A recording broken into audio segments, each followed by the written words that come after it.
తన తండ్రి శరీరం విడిచిపెట్టేస్తే శ్రాద్ధం తానే పెట్టాలి, అంతేకాని దానికి కూడా వరుడు ఇచ్చేస్తానండి అనకూడదు.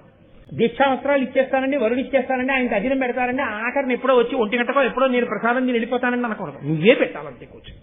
శ్రాద్ధం పెట్టడానికి 365 రోజుల్లో ఒక్కరోజు నీ తండ్రి నీకు శరీరం ఇచ్చిన మహానుభావుడు, ఆయన శరీరం పడిపోయిన తర్వాత ఆయన్ని స్మరించి శ్రాద్ధం పెట్టడానికి నీకు సమయం లేకపోతే నిన్నెవరు నమ్మాలి లోకంలో?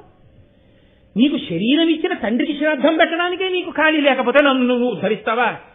నీ తండ్రినే ఉద్ధరించని వాడివి, నీ తండ్రి మీదే గౌరవం లేని వాడివి, 9 నెలలు కడుపులో పెట్టుకుని అన్ని వికారములు పొంది, అన్ని బాధలు పొంది, మృత్యు సదృశమైన వేదన పొంది, ప్రసవించి, పాలిచ్చి, పెంచి, పెద్ద చేసి, నీ కోసం నోములు పట్టి, వ్రతములు పట్టి, ఉపవాసాలు చేసి, పెంచి, పెద్ద చేసిన అమ్మకి తద్దినం పెట్టని నువ్వు మిత్రుడన్న పేరుతో నన్ను ఆదరిస్తావా?